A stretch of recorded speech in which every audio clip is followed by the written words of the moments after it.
This program is brought to you by Pussy Magnets. Put a midge on your fridge with a pussy magnet. Welcome, my lovely lumps. Or should I say lovely labs? I'm so thrilled to have you here in the Labia Lounge. We're going to yarn about all things sexuality, womanhood, relationships, intimacy, holistic health, and everything in between. Your legs. Ooh, can't help myself. Anyway, we're going to have vag loads of real chats with real people about real shit. So buckle up, you're about to receive the sex ed that you never had and have a bloody good laugh while you're at it. Before we dive in, I'd like to respectfully acknowledge the traditional custodians of the land on which I'm recording this, the Wurundjeri people of the Kulin Nation. It's an absolute privilege to be living and creating dope podcast content in Naarm, and I pay respect to their elders past, present, and emerging. Now, if you're ready, let's flap and do this. Oh my God, is there such thing as too many vagina jokes in the one intro? Whatever, it's my podcast. I'm leaving it in. Don't panic, you're not broken. Your sex education was a piece of shit. Get your flaps out and pull up a couch. It's the Labia Lounge. Hey gang, just before we jump into this episode, I wanted to offer you an opportunity to access my new mini course for free before I start charging for it in future. It's for people with vulvas and it's quick to complete. It's all about demystifying the female body and pleasure anatomy and getting some basic fundamentals to understand your body better. It's called Pussy Pleasure Secrets, Your Roadmap to Bedroom Bliss. You can grab it on the freebies page of my website or in the show notes. It's a great little free resource to kind of dip your toe in or act as a bit of a taster for my work. So if you've ever been curious about this sort of thing and you just don't know where to start, or you want a really quick, easy, accessible, non-threatening way to get the ball rolling and start working on this stuff, this is a great place to start. Hey, all you labial legends, welcome back. Today's episode is on a really common thing that so many people come up against, and that is how body image shapes intimacy. And we're going to also chat about how to reclaim sexual confidence if you've been really grappling with that self-consciousness or body image pressure interrupting your sexy experiences. So if you're anything like I used to be, and like the vast majority of the clients that I see, you might struggle with a very loud inner critic that inconveniently shows up in the bedroom. And the work I had to do to overcome this involved a lot of stuff, but a lot of untangling of like my body shame, my self-consciousness, low self-esteem, high self-doubt, performance anxiety, conditioned shame. I had a lot of that, and just generally like a very busy, distracting kind of critical mind that didn't actually allow me to just enjoy pleasure and presence with partners. So as my regular listeners will know by now, good sex isn't actually about looking a certain way or about a certain technique. It's much more about feeling present and safe and connected. And yet so many people struggle with feeling comfortable in their skin and in their authentic sexual expression. And that directly impacts desire, confidence, and pleasure, which is a bloody shame, because being distracted by critical or anxious thoughts about how we look, how we feel, how we smell, how we taste, and just generally like worrying about what the other person's thinking robs us of the ability to truly just enjoy the ride and be present with our lovers and present with our own body and with all the pleasurable sensations that our bodies can feel if given the space. So today I have Amy Campbell with me to tackle this topic and to give us some practical tips on how to minimize the impact of our inner critic and step into sexual confidence and liberation. Amy is an absolute powerhouse. She's a clinical psychologist and sex educator dedicated to helping people cultivate better sex and deeper intimacy without the myths and the guesswork. With over a decade of training in psychology and sexology, she brings a science-backed, no BS approach to sexual wellness. As the founder of Bear Psychology, Amy offers therapy, resources, and professional training, blending modern psychology with practical strategies for real-life intimacy. She's a member of the Australian Psychological Society and an associate of the Society of Australian Sexologists. And she's also the author of the Mindful Sex Guide, which is coming out in May this year, 2025. Super exciting timing. And it's a season by season roadmap to unlocking your pleasure potential. When she's not deep in the world of sex science, you'll find her at the beach in Perth, Western Australia, soaking up the simple joys of life. So thank you for taking a bit of time away from the salt and the sand and the sunshine. How are you going, Amy? Oh, thank you for having me. It's always fun hearing someone give out your bio, isn't it? Pumps up your tires a bit. Yes. But no, I'm really excited to be here. You know, I'm a big fan. I know when we met, I just was like, this woman is matching my energy. I love it. And I think it's really good timing to jump on and have a chat. Awesome. I actually was reflecting on where we met, and it was really funny. Maybe you can offer some insight into this, but I kind of stumbled across, there was like a networking event for women in business, or so I thought. We did a speed dating thing, and as I was going around and chatting to each person there, I realized everyone was a mum, and almost everyone's business was to do with motherhood or children or birth. And I was like, oh my God. Am I like, and people assumed I was a mum too. So I was like, oh shit, maybe I'm at like a mum in business event. Like, what was I? Because I was like, I just won't tell anyone. And then, like, I think I was just so glad that you're in the room because I was like, oh no, like, I am not doing baby stuff at all. Mine is a very different topic, and is this going to come across as really inappropriate in this room? But I loved it. Everyone was like, oh my God, yes, tell me more. But I still can't remember. I was thinking of that as well, how I actually ended up there. And I was like, was it from a mum's group that I found it? I still can't remember how I got there. But I do remember being like, oh God, like, are they going to be like, you've come to the wrong place? But everyone was beautiful, and we both ended up there. So obviously it Exactly. was, Totally. It was like a funny moment where I started feeling like a complete imposter because, yeah, I thought, oh my gosh, I've got this wrong. It's for mums and it's for businesses about motherhood and babies and I'm here just being like, yeah, talk about sex. But anyway, we made this connection, and that was years ago now. So how good. Yes. So, through your work and your experience, how do you see body image struggles sneaking into the bedroom, and what impact does this have on people's sex lives and the satisfaction of them? It's such a big one.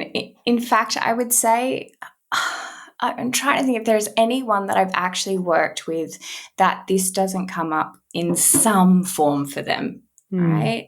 And it's really surprising because for something that, let's say 99.999% of people experience, there's super little research on this. Really scarce research on body image and sexual wellness, which complicates things, right? When you want to come from this evidence base and go, what am I seeing? How do I conceptualize this? How do I support someone?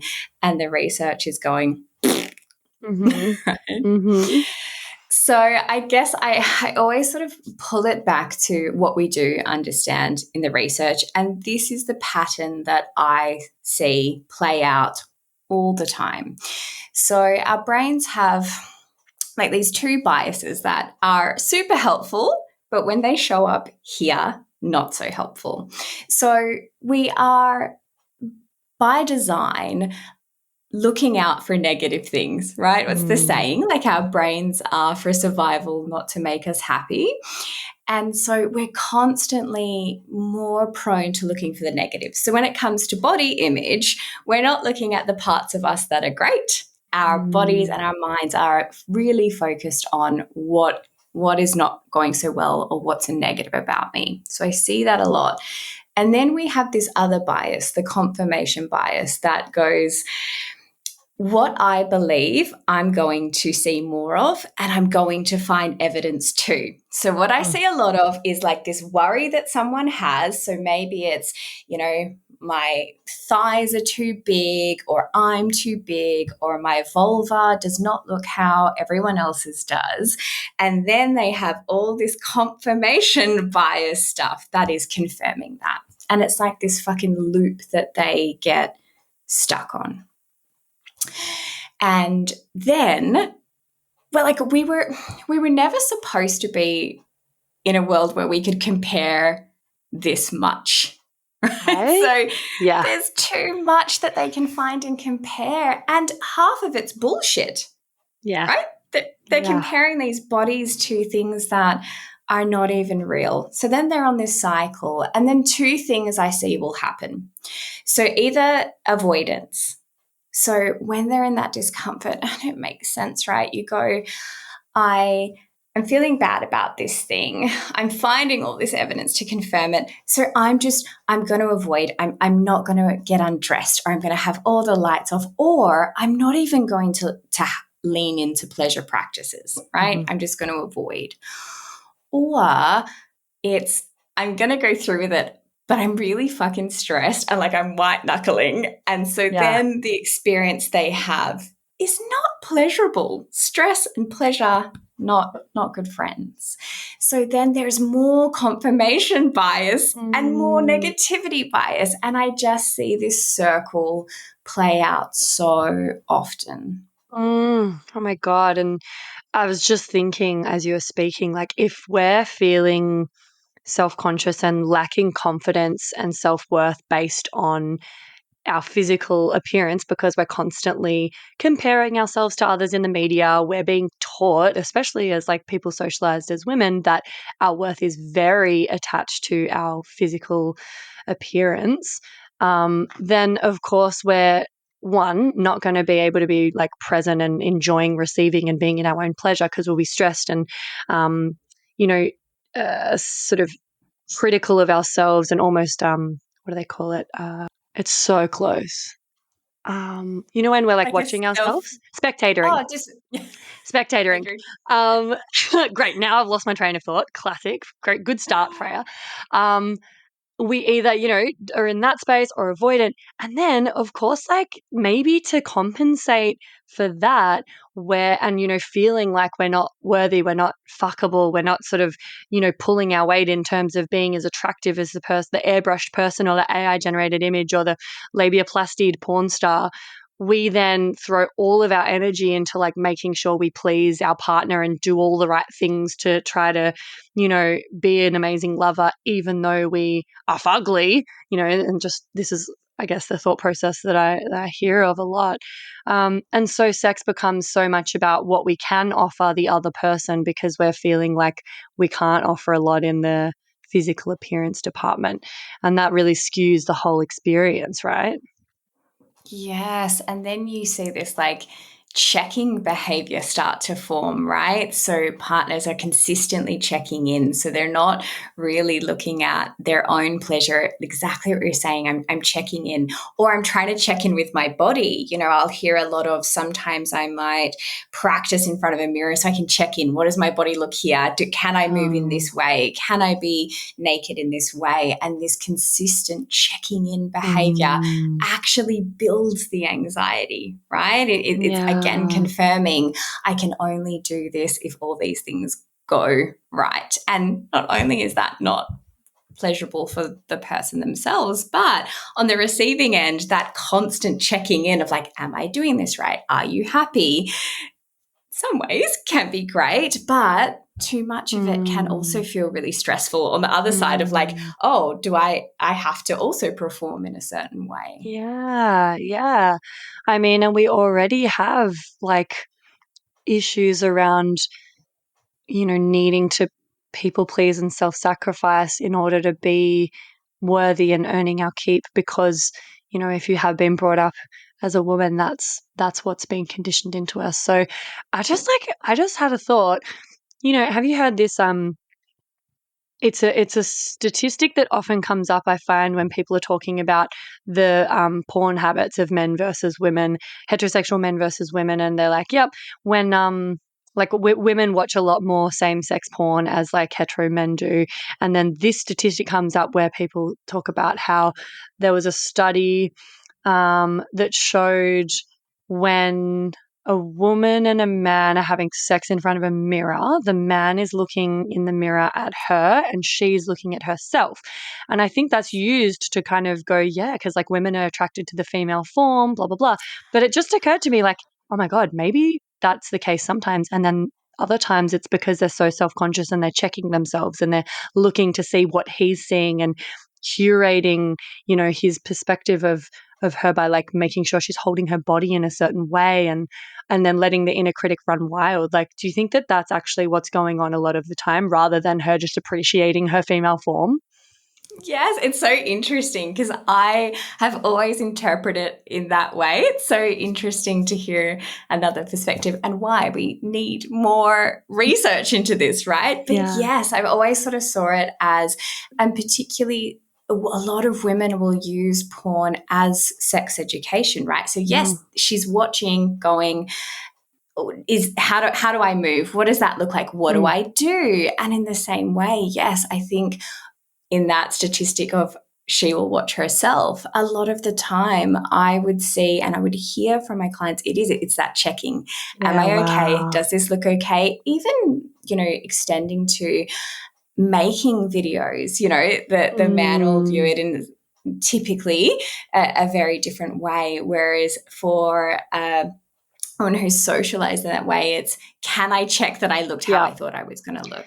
Yes, and critiquing herself and her performance as opposed to maybe watching it back like the man might be to just like relive and get aroused and, feel more sexually alive because of it. She's almost it's like a coach that runs back replays of like athletes' performances and critiques where they could have done better. And because I hadn't thought about that, I was just like, because of the context that statistic and that study is cited usually, I just got the impression of like, oh yeah, she's just feeling herself.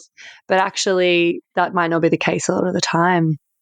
I Wow. think that's such an important point as well around how studies about sex and sexuality and sexual pleasure, they make for a beautiful little headline, right? I saw one the other day that was like, what did it say? Like, you're more likely to die, or women are more likely to die if they don't have sex once a week or something. I was like, what? I've not read this one. And then exactly like when you get into it and read it, you're like, hang on, that is an assumption that we maybe shouldn't have made. But it makes it really tricky, right? Yeah. And then adds layers of pressure. If I'm seeing that, then I'm like, oh, should I be watching porn in this way and getting aroused in this way? Because that's what I'm seeing this research article is saying. And then inside you're like, I'm just looking at myself in the mirror because I'm not sure how my butt looks when I'm bent over. And you're like, oh, that's not what other people are doing. And then another layer of shame. Yeah.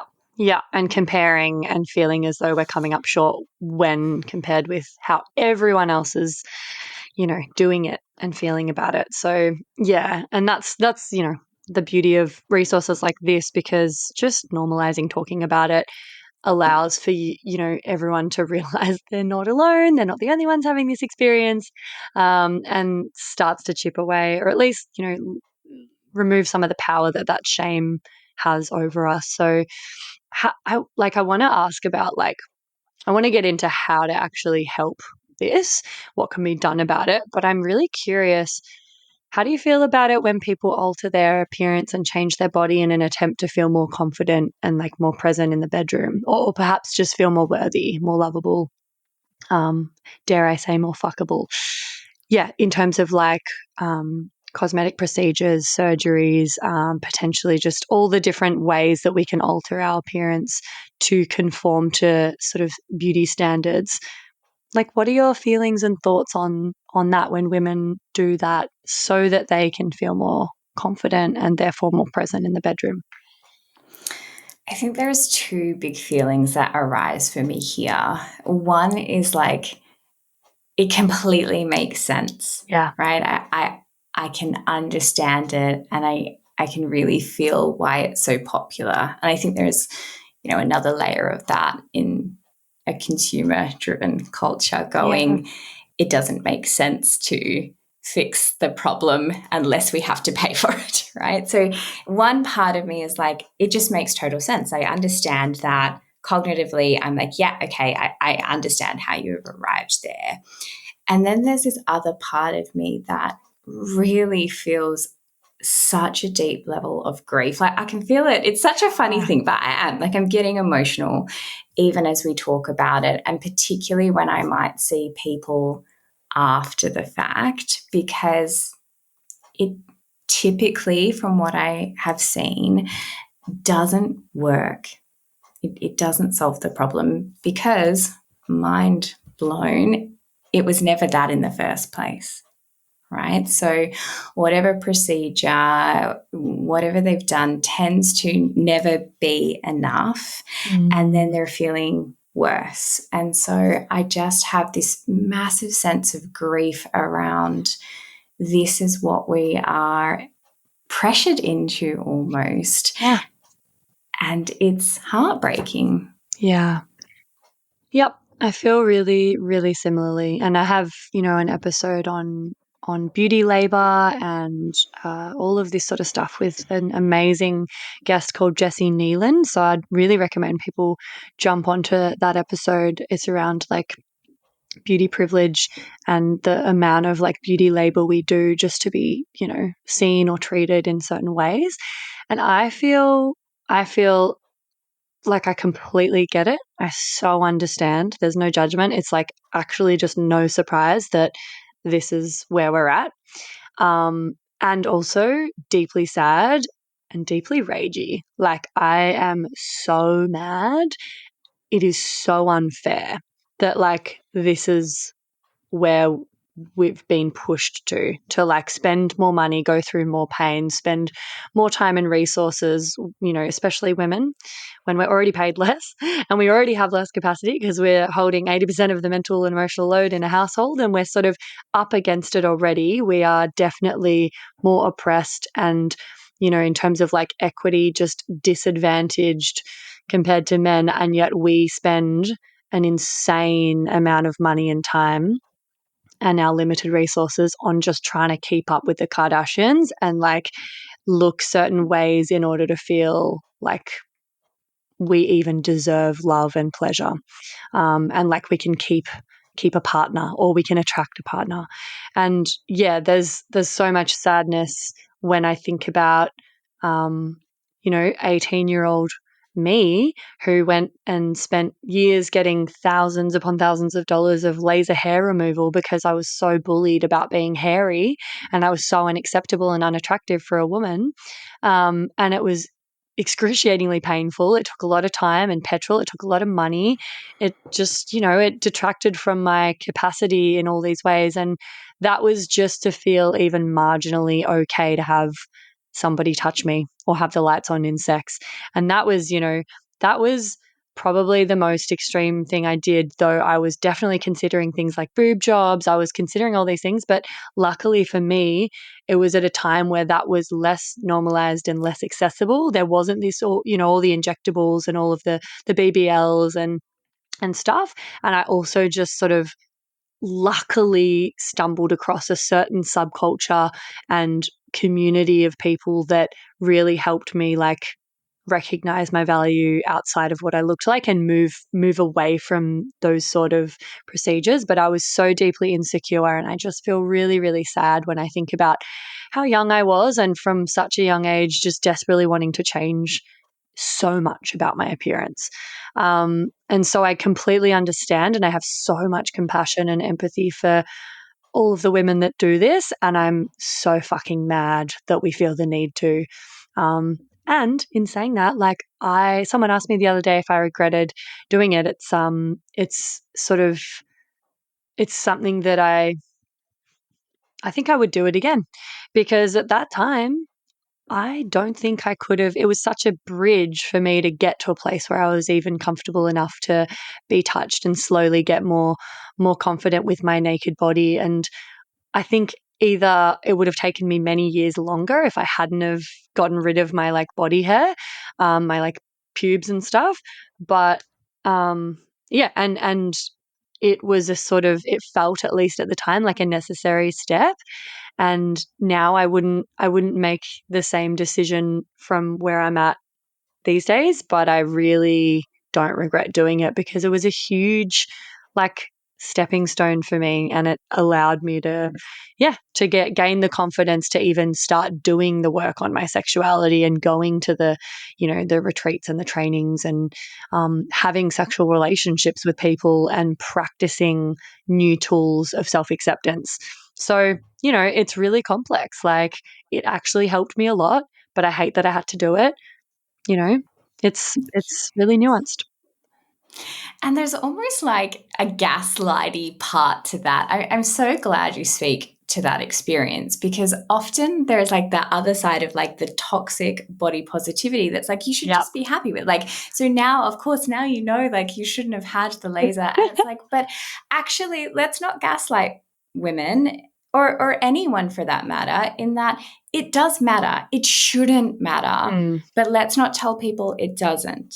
Right? Because then there's another level of shame and barriers there. Because if you're telling me it shouldn't matter, but then every time I go somewhere, I'm faced with this negativity, that's not going to support me either. And that's something that I see a lot of, this idea around, no, you should just be happy with it. And it's like, yes, I hear you, but also can we bring into the conversation that that's not the society we currently live in? Yep. And yes, we change it by moving, but also to live in the society as it is now, we may need certain bits of armor to do that. And that's something that I don't see talked about as much. There's almost this gaslight of like, no, it should all be really comfortable, which I agree with. But that's not reality. Yes. Yeah. And I've talked about this on the podcast before, where it was this really interesting challenge internally, because, I'd felt so much sort of societal pressure to remove my body hair, did that, then found, this festival called Confest, which is kind of like really hippie, nude, clothing optional kind of experience, lots of pretty like alternative folk.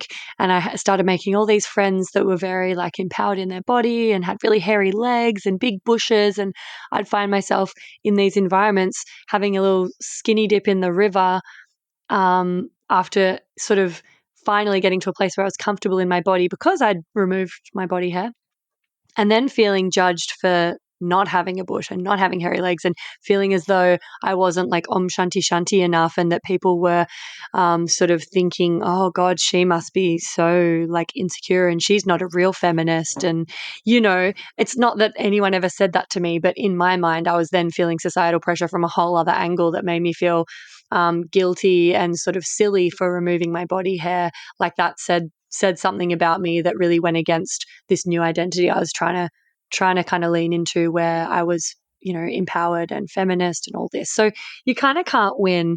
And I think it's not realistic to, like you said, it's not realistic to hold ourselves to such high standards, and also like ever-changing standards. Yes.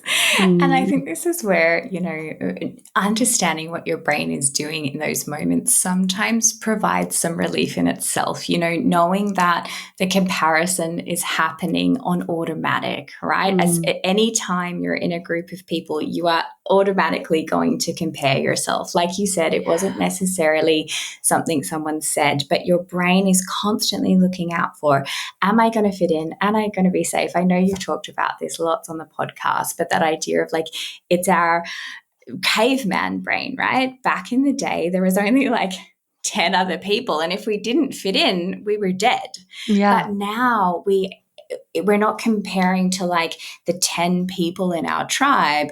We're got 10 million people that I can flick through, or different spaces, right? So one space that's acceptable, and another space, and knowing that your brain's not trying to harm you here, it's just doing the comparison to go, am I safe? And then going, okay, like, let's remind myself I'm actually safe. It's okay if they think I should have this or that. But sometimes it's even just knowing, that's what my brain's doing in that moment, that can really help. Totally. Cool. So I'd love to get into some strategies for what we can actually do to help ourselves when our kind of negativity bias and our comparison and our body image challenges start to infiltrate our experiences, in the bedroom. But first, I'd love to do the segment Get Pregnant and Die. Don't have sex, because you will get pregnant and die. Don't have sex in the missionary position. Don't have sex standing up. Just don't do it. Promise? Do you have a story for us about your sex ed? I do, and I feel like it actually flows really well. The one I was thinking of, I was like, actually, this is perfect because it's burned into my brain. People that have worked with me before are probably going to be like, oh, I've heard this story from Amy before, but I just can't get past it because I went into my Sexology 101, my first sort of intro into higher sex education. And I remember sitting there and she was talking about the vagina and then started talking about the vulva. And in that moment, I was like, oh, fuck, she's talking about them like they're different things. And I don't know what they are. And I remember thinking, how the fuck did I get to university with someone who has an interest in this, right? Like I'd been planning, that's what I wanted to focus on in uni, and not know the name of my own sexual parts. How did that happen? And I thought, that, rage against the patriarchy, that wouldn't happen to a man. I as she was going through, I knew the anatomy, right? I could point out all the different parts for a male body, but in that, I literally was like, oh my God, after this, I need to go and have a quick Google and I just let me figure out what's what going on there. And then, further to that, and perhaps this one, I can have a bit more compassion for my sex educators in that we only recently know more about the clitoris, but the same thing of going, oh, fuck, like I did not know that. And so I think that was my rage moment where I was like, no, that really lit a fire into I need to learn this stuff first. And then I need to make it so accessible that everyone knows. No, we're no longer going, oh shit, I found out because it's just something that anyone with that anatomy knows. Yeah, absolutely. And as a parent, I'm sure you are using the correct anatomical terms from the get-go so that your kids don't wind up in that position. Definitely. It was my son does use the term vulva, and I can't even remember why, but and the idea that that's vulva and that's vagina. And someone was quite offended that he was using those terms.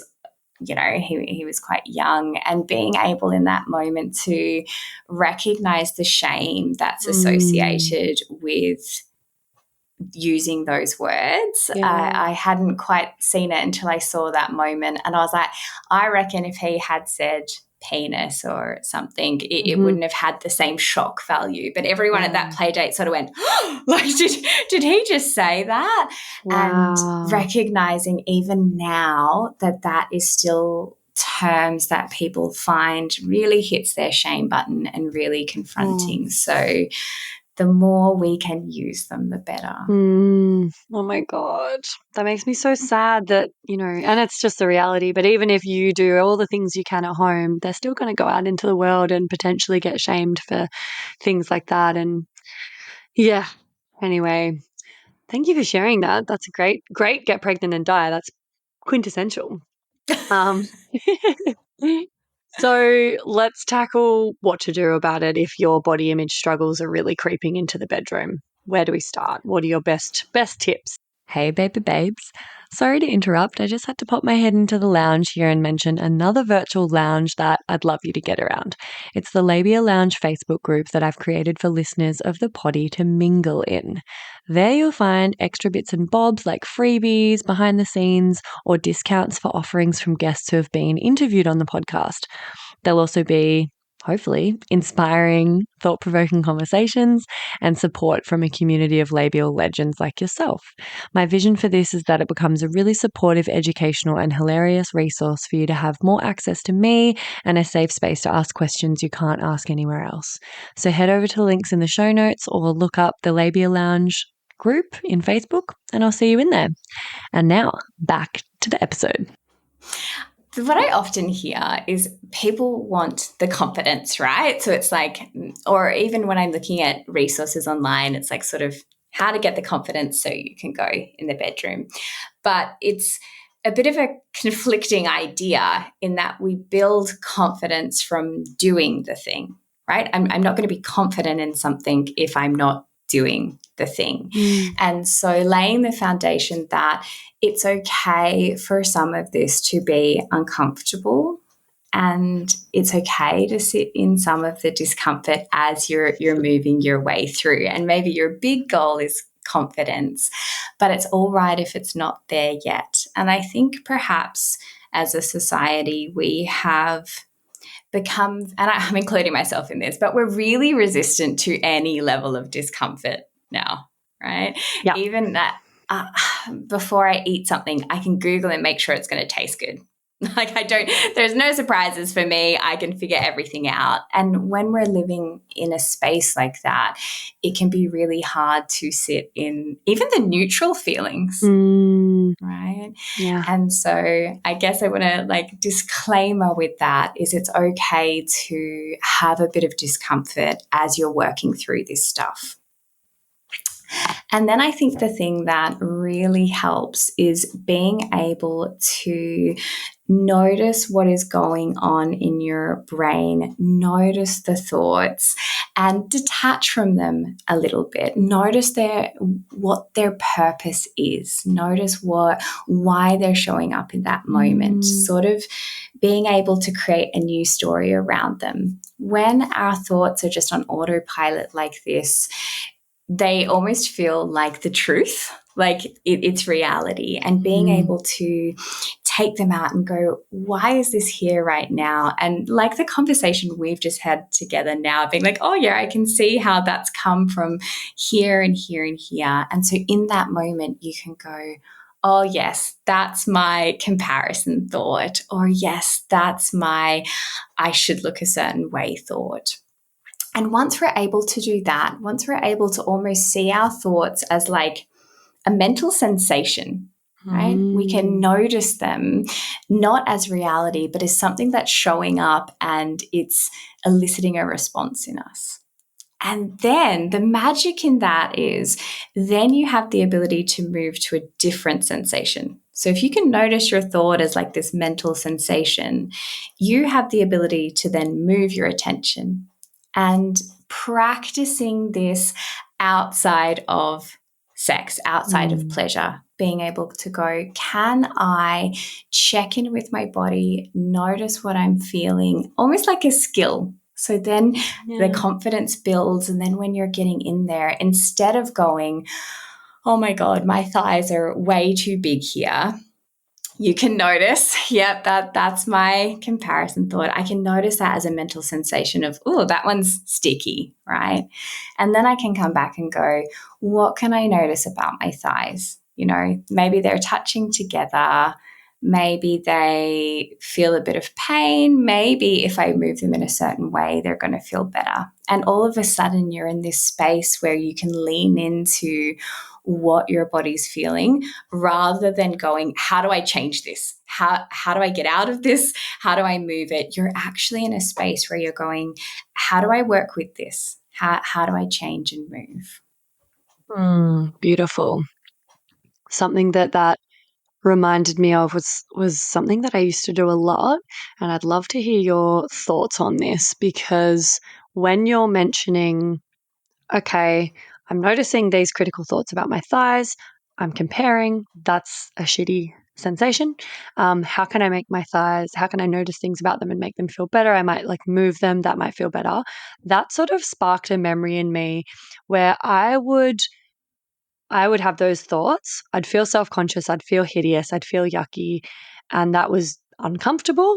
And I would move and position my body in ways that I thought were going to look and feel more sexy to the other person. So I would suck in my tummy. I would, I was really, really self conscious of having small breasts. So I would always kind of try to be on my side or something to like squish them together and sort of manufacture a bit more cleavage.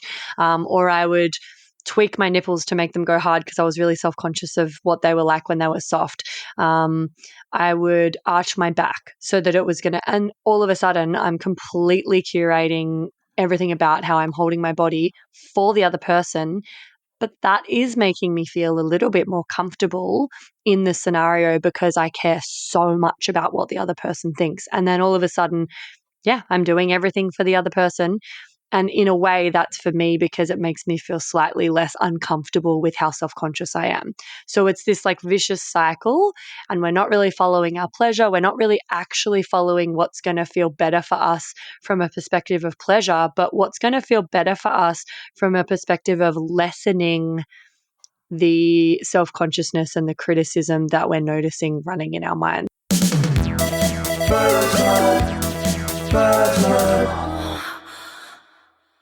So, what do you think of that? Like, how do we know when we're moving ourselves to feel better, but from that place versus, actually a sort of empowered pleasure place? Yeah, such a good point. And I think this sort of underpins the entire practice of mindfulness. So, mindfulness is paying attention intentionally without judgment. Right? So when we're paying attention, we are purposely doing it in a way that comes from non-judgment. So for example, if I'm noticing that I'm notice the thought around, oh, well, what do my nipples look like? Do they look weird when they're not erect? So we can go, okay, how would I describe that non-judgmentally? So I might be able to go, okay, they sit in this certain way, they have this certain shape, and all of a sudden I'm coming back into my body, right? I'm noticing without judgment. I'm just noticing what is there. That's the non-judgment part. I'm describing what I notice in the moment without the judgment. The judgments are going to come, but I'm noticing them as that mental sensation, that judgment thought. And then I'm coming back and I'm going, can I just describe what is here without my story about it? And then the other part of that is, directing your attention intentionally. So I might have set the intention that, like you said, I want to focus on my pleasure. One that I like to anchor people with is, what am I doing because I love my body versus because I want to change it? What is the intention behind the movement? And I think you put that really beautifully of like, I was noticing and then I was moving, but my intention was, how do I change it to look more fuckable, or how do I change it to avoid rejection or those things? And being able to go, can I notice what is here in the moment, non-judgmentally, and then can I connect it to my intention? My intention might be to experience pleasure or to feel good or whatever, you've sort of set it up as. So being able to notice that. And I think also making space for some of the discomfort. We don't always necessarily have to change the uncomfortable feeling. Sometimes it's just noticing that it's there. Yeah, because it's such a distraction. I used to find that as soon as I go into those thoughts and being aware of my body in kind of a critical way, it would distract me from what was actually happening and what sensations I was actually feeling. And because I was really distracted and feeling tense and critical, the amount of pleasure I could access was diminished. And there was something else I wanted to touch on. Let me see if I can wrangle it back. Oh, something that I don't know if this is sort of for everyone at every stage of their journey, but something that I found helpful and I'm curious to hear your thoughts on is like, and I give this as homework sometimes, especially if I know that people have like awesome partners. I would get, the partner to describe, say, it's my nipples and my breasts that I feel self-conscious about, get the partner to describe what they feel and what they see to me.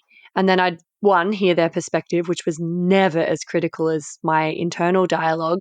And two, I'd get to see it through their lens. And that would really soften and sort of quiet the critical voices. So do you feel like that could be a helpful tool just to kind of broaden people's perspective and like, I guess, quieten the insecurities and also round out, like decentralize their specific experience of their body, which is always going to be more sort of judgmental and critical, and like broaden it out to include other people's realities and versions of like how our bodies are perceived. Yeah, I think it's a really beautiful practice, right? And I think you said sort of the key thing you're looking out for, like, what type of partner have I got here? Yeah. And I guess the bit where the mindfulness would come in the sexual practice is getting the partner to describe it in that same non-judgmental way. I think you're picking people who are naturally doing this already, right? But getting that practice and getting that feedback in, even describing, sometimes it will do things like art-based things where what sort of shapes can you see and what sort of colors can you see. So we're starting to really pay attention to the body and notice it in a different way. Right. So we're no longer seeing it as fat or thin or too big or too small. We're discovering it in this whole new way of like, oh my goodness, did we know that the nipples had so many different colors and little shapes around them?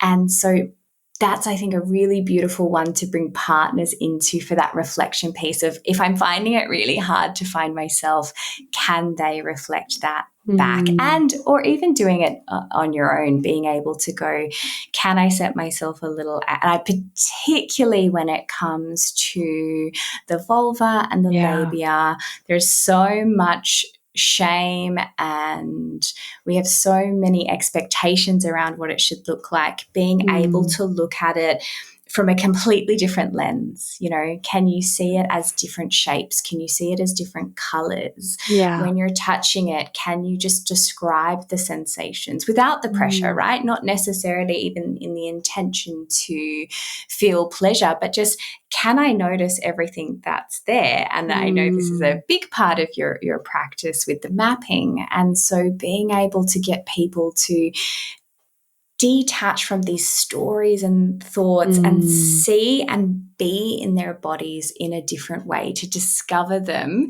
separate. And I think, again, acknowledging this is hard. Yeah. Right? This isn't like one practice, like I did it and suddenly I'm super confident. And I feel anytime I hear someone that's like, oh, mindfulness didn't work for me, it's because they tried it once. Like thinking of this is like, this is a skill that you build up over years. It's a practice. It's about choosing the intent each time. And that's where the confidence comes from. Not like I do this thing and then I'm confident. It's because I do and practice in this way so much that I feel the confidence. Yeah, and I'd love to double tap on that and really emphasize that we need to normalize these mental and emotional skills require practice just the same as muscles that need strengthening. I think everyone recognizes that you're not going to go to the gym once and like get really muscly or lose a bunch of weight. You're going to have to go and strengthen those muscles day in, day out. And over time, you notice some change and it's going to be hard. And it's going to be, there will be discomfort and you will have to be persistent and have some discipline. It's the same with all this stuff, except for some reason, because we do live in such a kind of fast-paced society that's very, obsessed with like instant gratification and dopamine hits and like fast results and taking shortcuts basically to get to where you want to go in terms of goals. I think like a lot of people don't understand just how much time and practice some of these things can take. And you can see improvements along the way, but like there might be a period of time where it just feels hard and uncomfortable. And the results might be really incremental, but it's like it's a mental muscle that you have to really work out. And that just takes consistent practice. But I love, what you're saying about just trying to neutralize the way we feel about certain body parts that we might have had a lot of stories attached to and criticism attached to. So that kind of perfectly segues into like what I want to talk about next, because you were mentioning how common it is for people to feel really self-conscious and judgmental about their vulvas. And, I'm going to say that that's probably in large part due to pornography, due to modern beauty standards in the media, and all of a sudden having like thousands of bodies and images that we can compare our own to, which is not how we were designed. That's not realistic. I want to talk about breaking free from unrealistic sexual expectations, because I know like both of us talk a lot in our work about how social media and Hollywood, the media have so much to answer for. What are some common expectations that you come across in the sexual realm that are just super unrealistic or even harmful? And how do we release ourselves from the pressure to conform to these unrealistic expectations?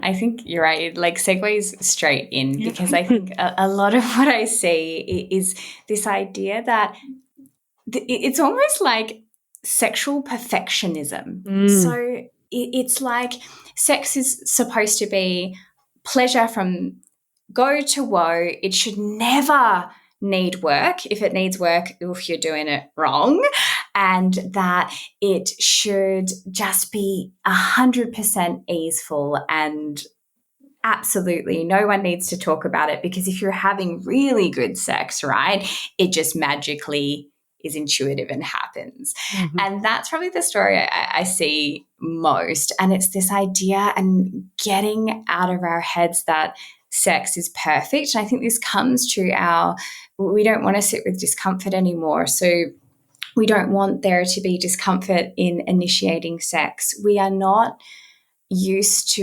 normalizing that sex is not actually just pleasure, pleasure, pleasure, pleasure, pleasure, pleasure. It's like some neutral feelings, some really good feelings. Oh, that didn't feel so good. And it goes up and down, right? So, and it's working that balance and being able to stay present during that. But we've almost made that into a problem, right? And this idea that we're not supposed to work on it, right? Sometimes I'll see couples and it's, the sex we're having is not great anymore, or perhaps there's not as much desire. And when we get talking, it's just like the assumption was, and not there, like I think the societal message was just that it was going to be amazing without any effort or work. And I love, it's the beautiful metaphor, right? I wouldn't expect my physical body and my physical wellness to be on point without effort. I acknowledge that I'm sometimes going to have to do things that are a bit uncomfortable in order to be healthy in some aspects of my physical health. But when it comes to sex and pleasure, there's this idea that if I have to work on it, something's wrong with me. And like I'm still constantly always learning. Sexual education is something that is lifelong. I am never going to figure it all out. And normalizing this for people that we need to work on it. We need to prioritize it. We need to continue to educate. And it's not perfect. It's messy and awkward sometimes and uncomfortable. And sometimes it's neutral even. Yeah, big time. Rant over.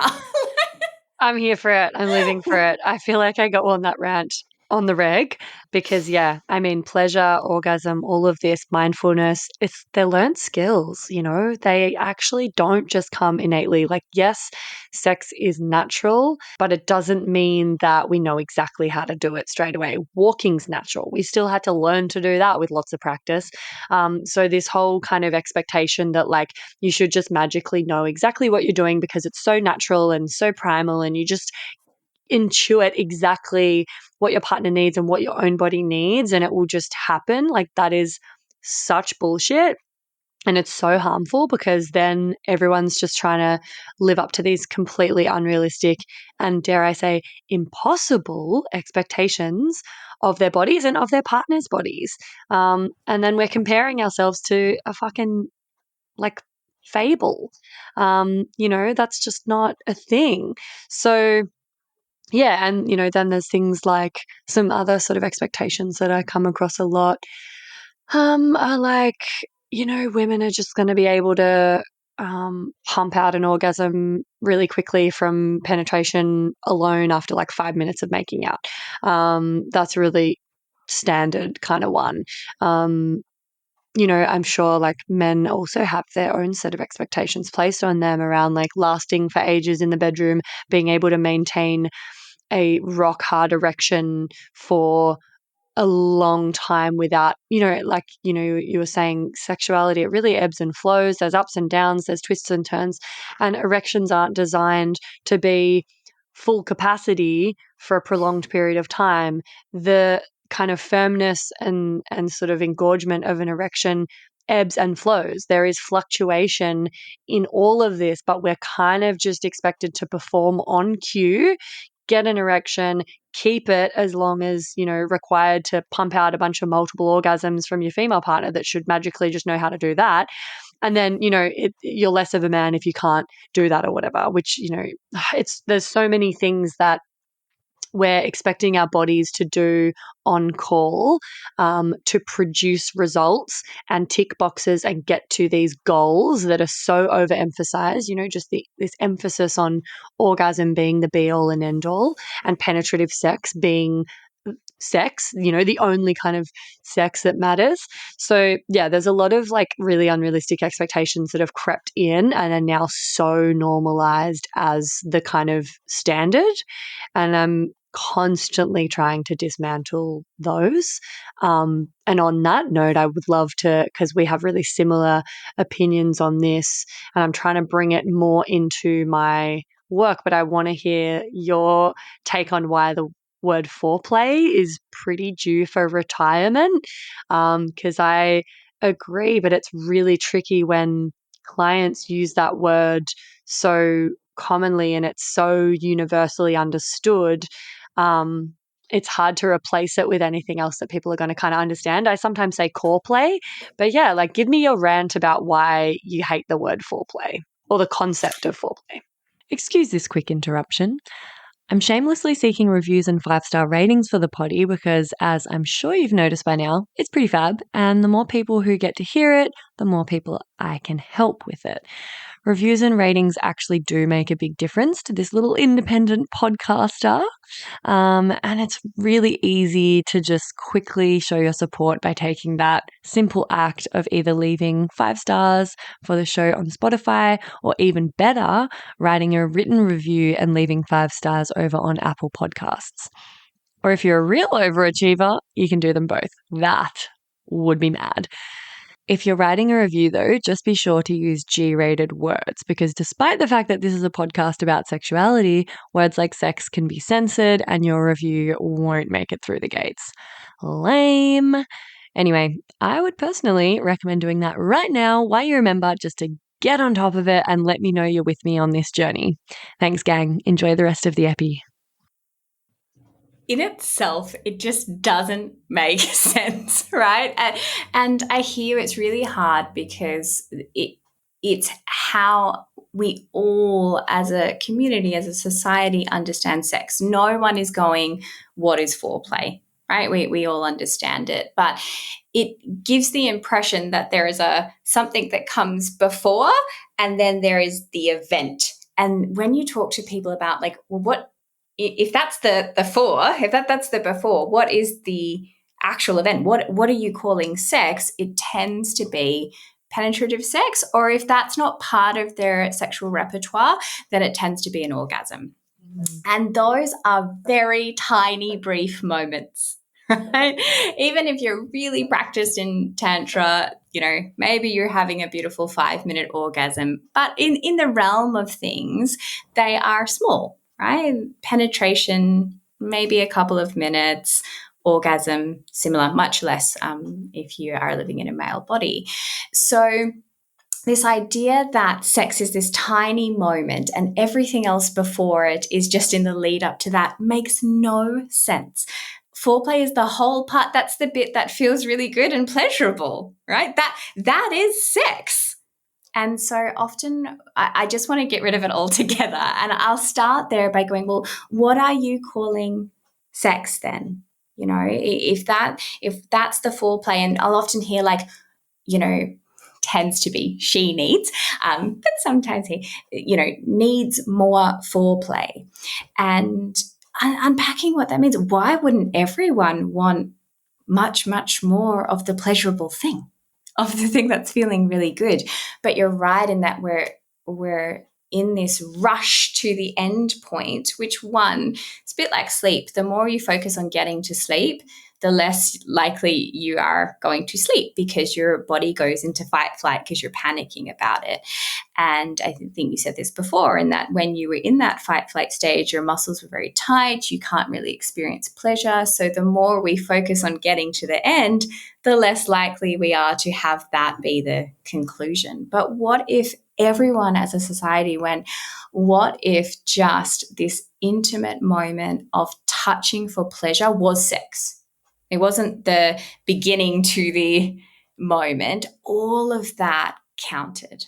And then let's talk about, maybe we could move foreplay. I would then go foreplay is your life, right? And this is something that I don't see people do. And I think, again, it's this expectation that our desire and libido is just supposed to switch on. But what if foreplay was what you do during the day to make sure that you're always connected to this excitement, this desire? What are you doing in your life that is leading you up to being ready in those moments? How do you excite yourself? How do you feel moments of pleasure? How do you activate and ignite desire in your work, in your family time, so that when you are in those moments, you've built it up? What if that was foreplay, rather than we're talking about this act that it's almost like, I saw this in Christmas movies. I couldn't believe it, where I love this movie. I'm going to go this way. Pull me back if I go too far. I was watching The Holiday, which is oh my God, I love Christmas movies. And she does this bit around, and she says how, I'm not into foreplay. And he's like, oh, you might be the best woman I've ever met. And I thought, fuck, this is why I grew up thinking it was something. And I'm like, who wants that? Who wants so, all right, we're not going to have any fun, any pleasure, anything. We're just going to go straight to this very small moment that's probably going to feel a little bit dissatisfying. But it was promoted as that made her the best type of, how amazing. The golden goose of women. Found someone who you don't have to go through the rigmarole of actually prepping the oven. Yeah, I know. I noticed that scene and I was like, what the fuck? In rewatching it in adult life, when I watched it when it came out when I was a bit younger, obviously wouldn't have even realized how problematic that was. And I was one of those women that was like, I don't do foreplay. Let's just get to it, because I hated being touched. I was so self-conscious. I didn't want them to touch my vulva or touch my breasts because I was so self-conscious about both those areas.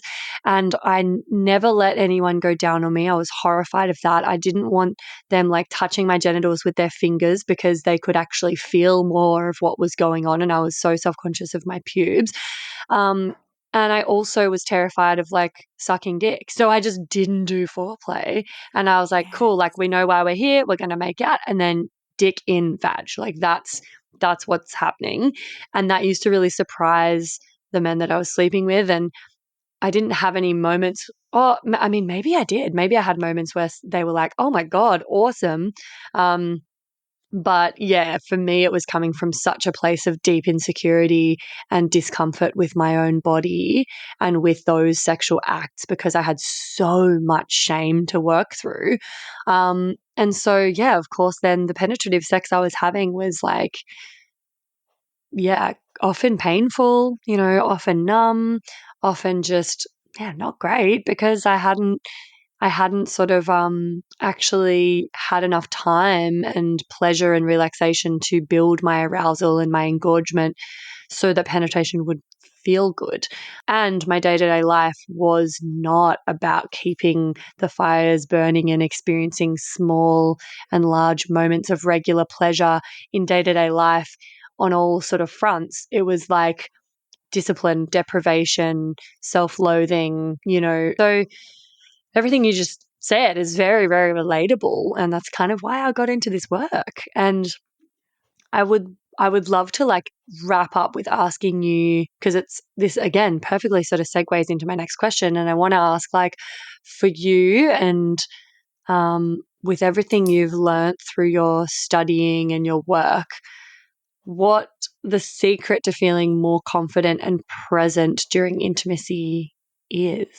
I mean, if obviously there's not just one secret, but like if you could distill it, yeah, like I'd love to, and we've covered some of it already, but yeah, I'd love to just delve into that now. It's always like, when you're sharing your story, like you're giving the blueprint, right? Like you just talked through the exact cycle, right? That we were talking about at the beginning of like, you feel that discomfort. So then you avoid it. Like, don't touch me. Don't do that. I don't want to look at that. And then you have the pain, right? And we're simple creatures at heart. If something feels good, we want to do more of it. If it's feeling bad, we want to do less of it.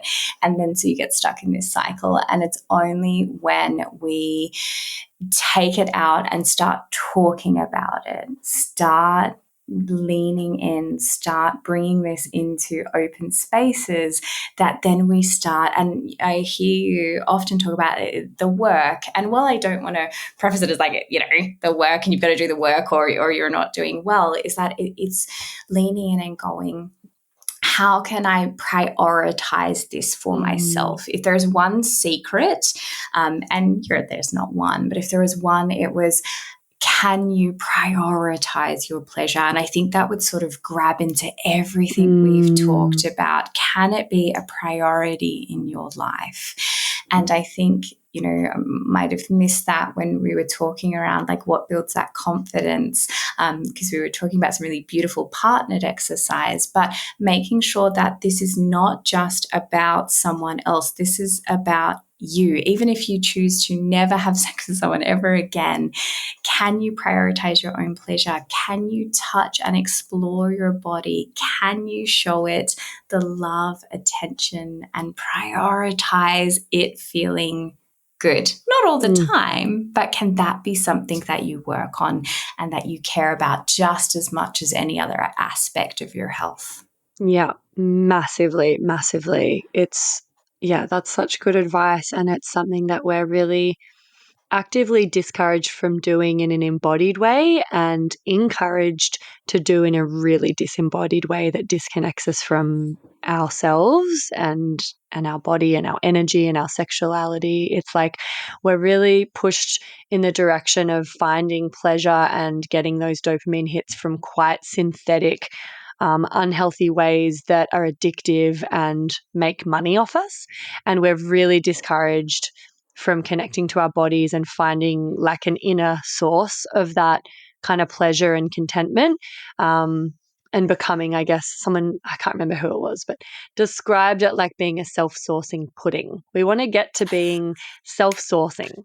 And that's like, that works on so many levels, I love it. Yeah. And it's easier said than done. Like as well, I just want to acknowledge that we live in a society that actively works against us doing this and tries to disconnect us from ourselves, because that leaves us more vulnerable, more disempowered, more confused, and with less capacity and resources and wherewithal to actually make healthy decisions. And it leaves us vulnerable to marketing and, capitalism and consumerism. It keeps us small, it keeps us disempowered. And this is why I always talk about pleasure as activism. It's literally the most feminist shit you can do, is like prioritizing your pleasure, prioritizing it in small day-to-day ways that aren't even sexual, and then also prioritizing working on it, because it does unfortunately require some effort. Like you were saying, this stuff doesn't just naturally come. It's not going to if you've been living your whole life, unable to orgasm or struggling to feel confident in the bedroom.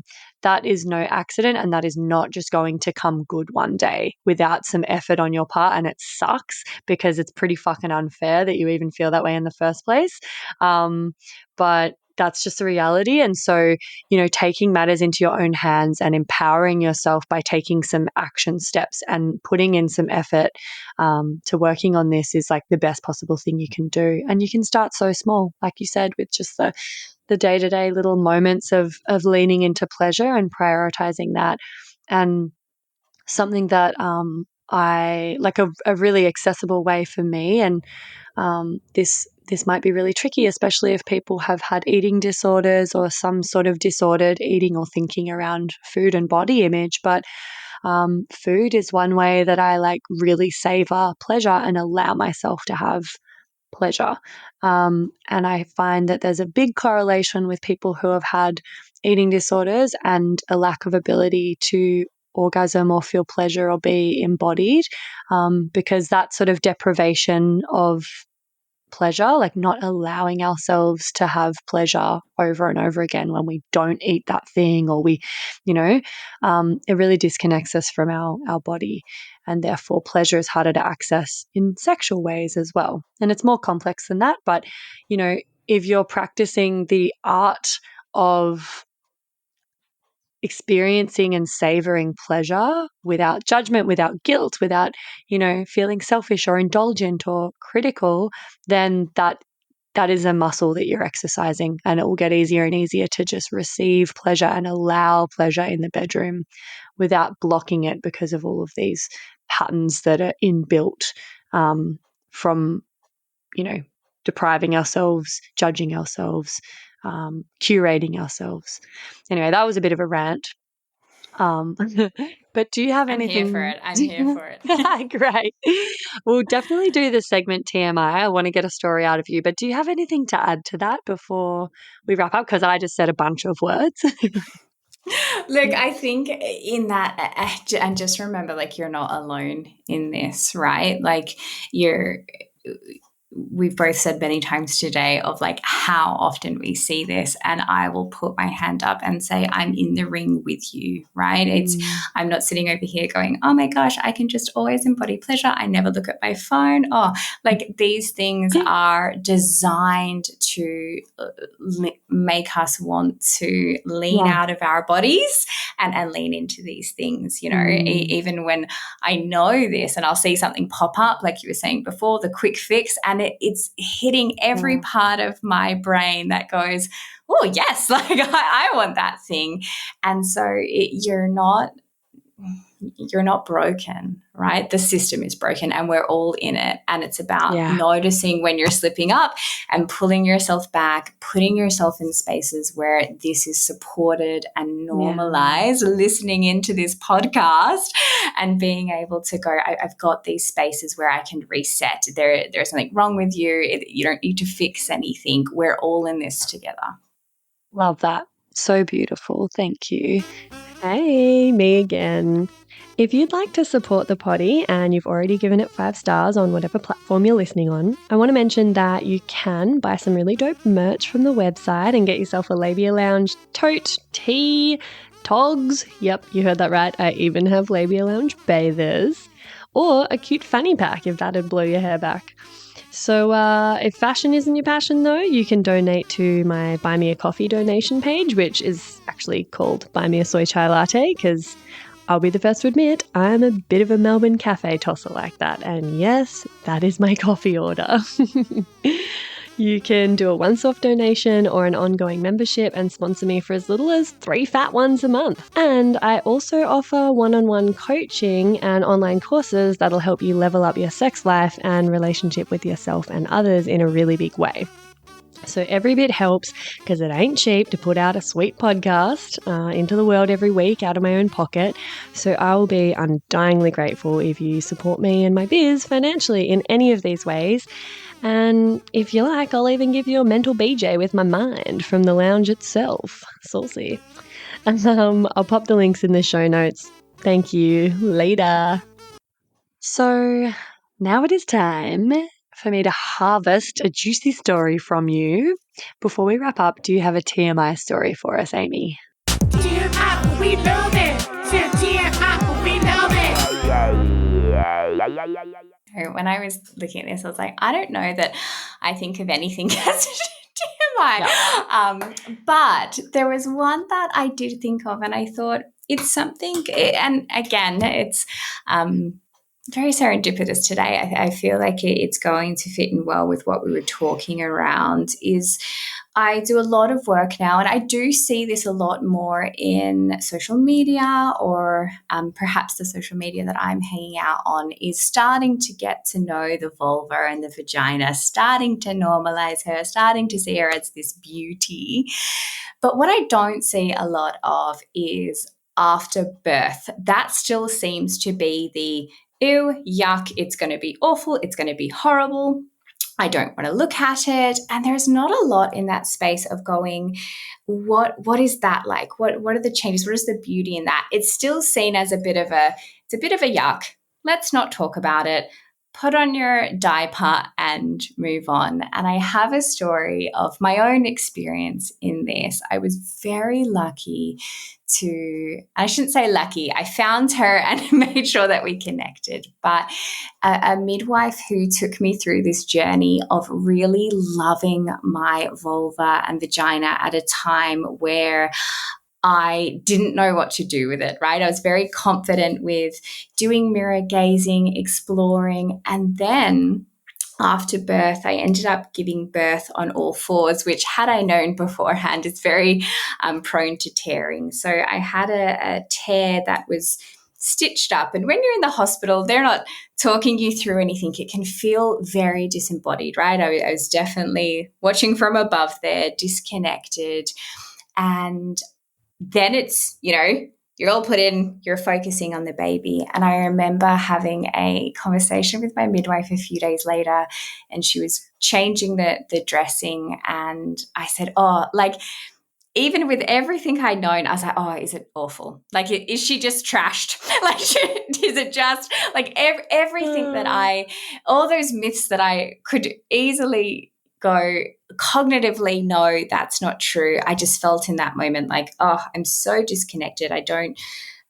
Is it just completely awful? And I remember she brought me a mirror, and we had this really beautiful moment of mirror gazing in the same way that we would when we were perhaps getting to know our body parts and seeing the stitches, seeing what it looked like. And I remember just this absolute, I was like, oh, it's still looks exactly the same. Still beautiful. No, it's not like it's been torn apart. There's not these horrible bits. And there was some swelling and there was a little stitch in there. And I thought, what would have happened if she hadn't taken that moment and I think this embodies that like mindfulness and how you can overcome. When I was stuck in my head of all the stories that society had told me, I was so far on this trajectory of like, I don't know that I can look at that in the same way again. But as soon as she brought me back mindfully, she's like, let's look at it and let's just talk through what you're seeing.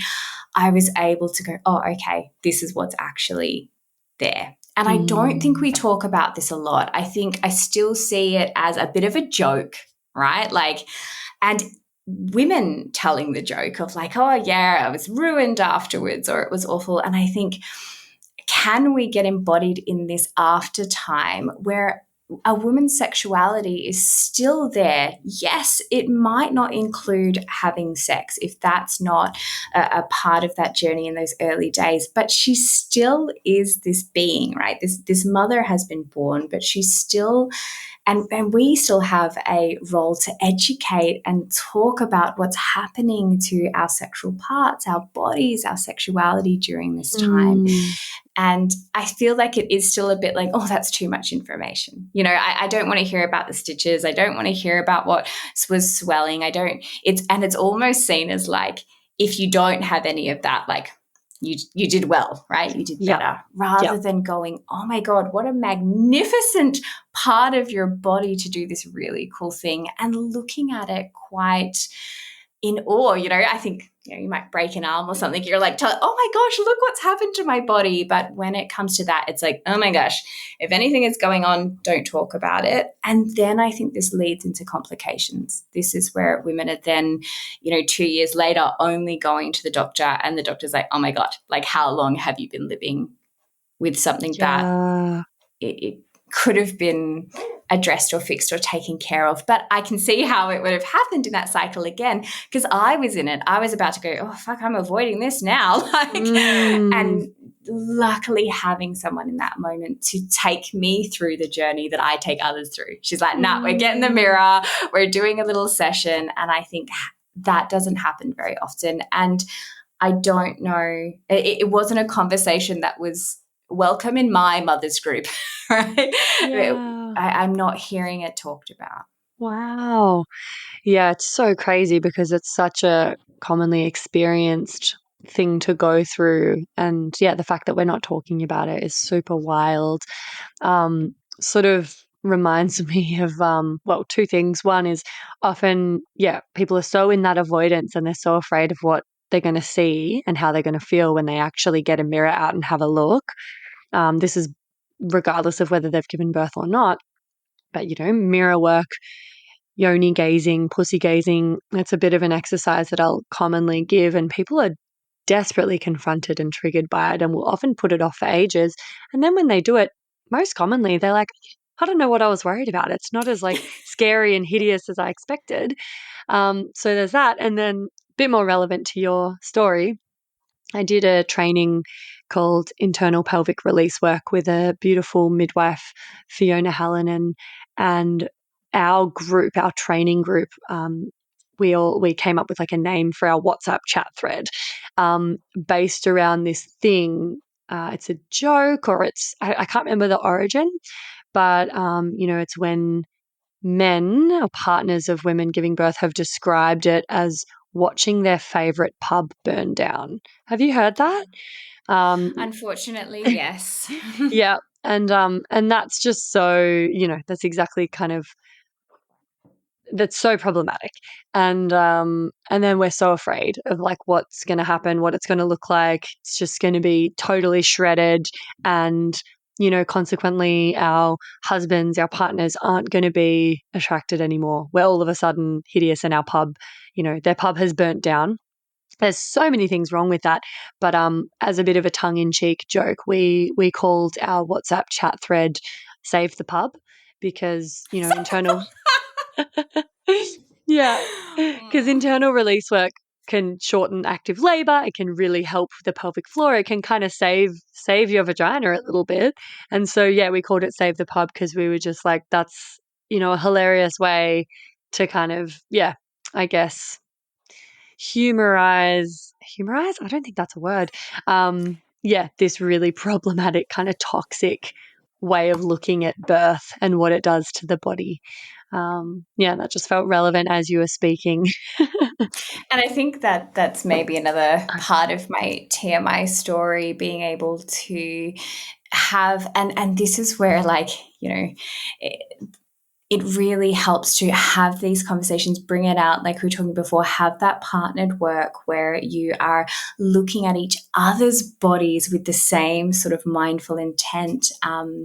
And my partner during my birth just had his mind blown. And I remember he was doing a lot of filming and taking a lot of photos, which he still sees as just awe-inspiring. And I think when you are being able to be mindful and in that moment and disconnect from those stories. Instead of my favorite pub being burnt down, he was like, holy shit, my pub just did something on this planet. I don't know what's an analogy that I could insert for him here, but he looked at it with such awe. He loves those photos. I don't always love to look at them because there is an amount of pain associated with that, but he loved that my body could do that. And I think if we had more moments where we could share, and again, like this is a skill that we had worked on. It's not like he was just like, okay, cool. Like, and this is stuff because we had that foundation in that moment, he was able to look at it with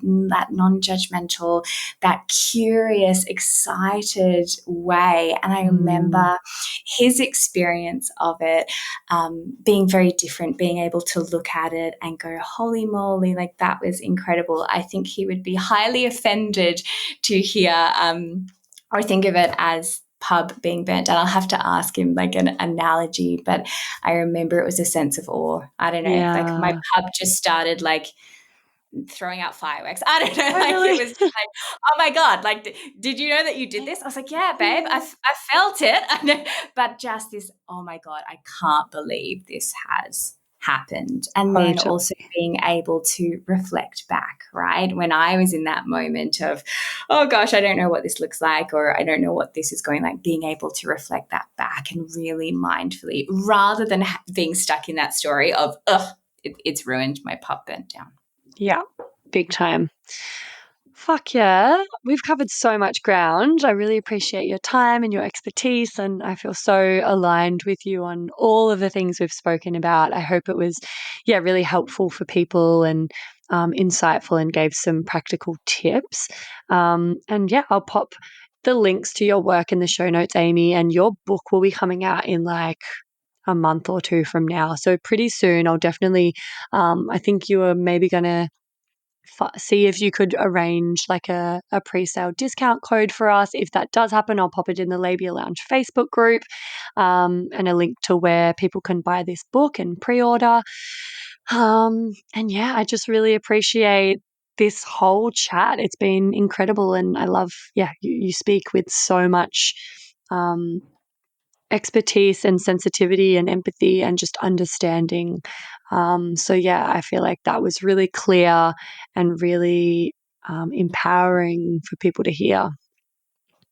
Yes, well, thank you for having me. Absolutely beautiful talking to you, and I recommend your podcast to absolutely everyone. I think the more we can have conversations like this, it just breaks down such a huge part. So I'm really excited that I got to be part of it. And yes, I will send over a beautiful discount code for anyone who's listening. And thank you. Awesome. And that's it, darling hearts. Thanks for stopping by the Labia Lounge. Your bum groove in the couch will be right where you left it, just waiting for you to sink back in for some more double L action next time. If you'd be a dear and subscribe, share this episode, or leave a review on iTunes, then you can pat yourself on the snatch, because that's a downright act of sex-positive feminist activism, and you'd be supporting my vision to educate, empower, demystify and destigmatize with this here podcast. I'm also always open to feedback, topic ideas that you'd love to hear covered, questions or guest suggestions, so feel free to get in touch via my website or over on Insta. You can also send me in TMI stories to be shared anonymously on the pod. My handle is FreyaGraf_the Labia Lounge, if my account hasn't been deleted for being too sex positive, which, is always a possibility with censorship. But just in case the chronic censorship finally does obliterate my social channels, I'd highly recommend going and joining my mailing list and snagging yourself some fun freebies for the trouble at www.freyagraf.com/freebies. Anyway, later, labial legends. See you next time.